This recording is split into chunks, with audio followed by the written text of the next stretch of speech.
दुआर से ससुर आवे हंसत बिहसत आवे हंसत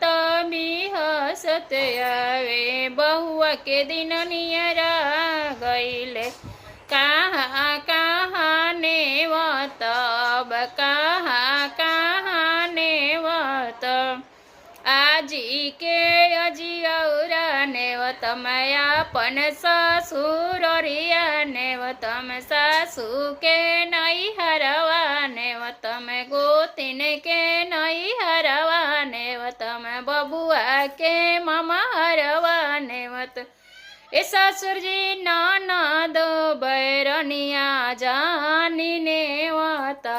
बयावे के तयबे करी है लहरा लगैबे करी है